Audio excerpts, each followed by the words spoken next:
আমাদের আশেপাশে আসলে কি পরিমাণ প্লাস্টিক আছে? আমাদের জীবন কেমন হতো এই প্লাস্টিক ছাড়া? কি পরিমাণ সামুদ্রিক প্রাণী আমরা সংরক্ষণ করতে পারতাম? আসুন তবে দেখি কেমন হতো আমাদের জীবন প্লাস্টিক ছাড়া। প্লাস্টিক ব্যাগগুলো আসলে রাসায়নিকভাবে প্রাকৃতিক গ্যাস ও তেলের মাধ্যমে প্রক্রিয়াজাত হয়।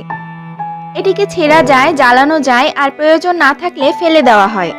কিন্তু একটি রুটি যেভাবে পচে, এই প্লাস্টিক সেভাবে পচে না।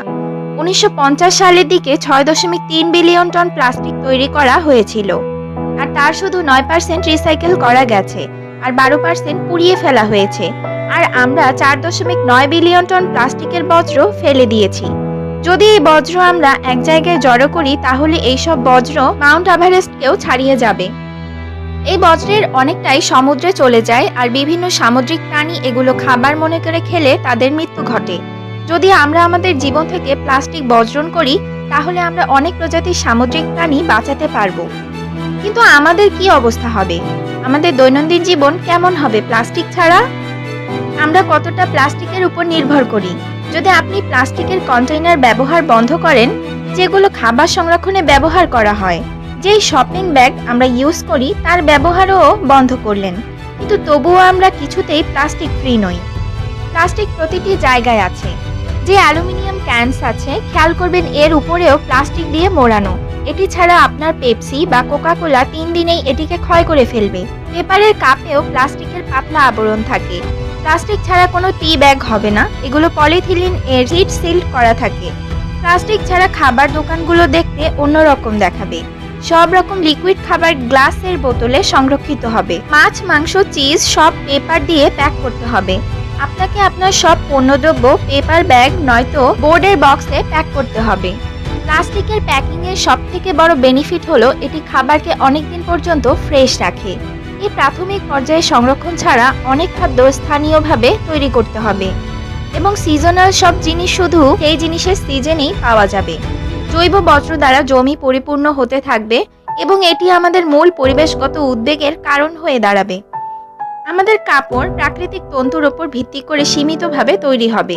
কৃত্রিমভাবে তৈরি মোজা থাকবে না, নাইলনের পোশাক থাকবে না, এবং কোনো ফ্লিচ জ্যাকেটও থাকবে না।